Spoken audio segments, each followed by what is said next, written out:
বানাইয়া একটা সোনালী মানব সমাজ, পৃথিবীর বুকে শ্রেষ্ঠতম একটা মানব সভ্যতা গড়ে তোলার জন্য আমার আল্লাহ রাব্বুল আলামিন আল্লাহর পক্ষ থেকে জ্ঞান নাজিল করেছে। এখন থেকে নিজের আগের দিয়া জ্ঞান দিয়া আপনি যে হিলফুল ফুজুল কায়েম করেছেন ওইটাকে ছিঁড়ে টুকরা টুকরা করে আগুনে পোড়াইয়া ফেলেন। আজকের থেকে আপনাকে আল্লাহ রাব্বুল আলামিন তার জ্ঞান দিয়া পরিচালনা করবেন।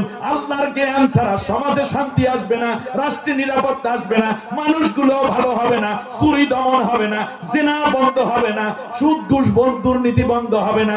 এই জন্য আপনার 23 বছরের শিক্ষা শেষ, আরবের শিক্ষাকেও শেষ করে দিয়ে আল্লাহ রাব্বুল আলামিন সরাসরি তার জ্ঞান দিয়া মানুষের কল্যাণের জন্য নির্ভুল একটা নীতি পাঠাইয়া দিলেন, সংবিধান পাঠাইয়া দিলেন।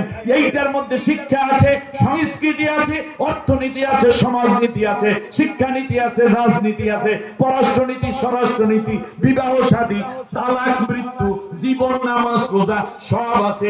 এইগুলা আপনি রাষ্ট্রের গুলা রাষ্ট্রে কায়েম করবেন, সমাজের গুলো সমাজে কায়েম করবেন, ব্যক্তি আমল যা দিয়েছেন ব্যক্তি জীবনে সেট আপ করে দিবেন, স্ত্রী এবং স্বামীর মধ্যে যেই নীতি আছে সেইটা বাস্তবায়ন করবেন, সংসারে, সমাজে, বাজারে, ঘাটে যেই যেই নিয়ম আল্লাহ দিয়েছেন এখন থেকে আপনি এই কিতাব পড়বেন আর সমাজে কায়েম করা শুরু করে দিবেন।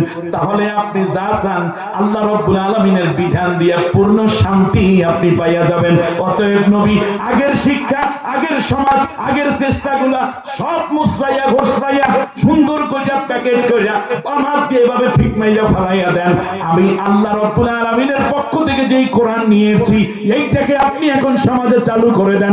আবু জেহেলের গোষ্ঠী পরাজিত হবে, আপনারা, আপনার অনুসারী, আপনার উম্মত, এই কোরআনের সাথীরা বিজয় লাভ করবে।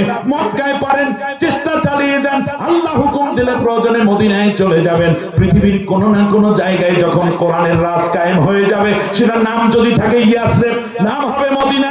আর যদি কোরআনের রাজ কায়েম হয় সেটা হয়ে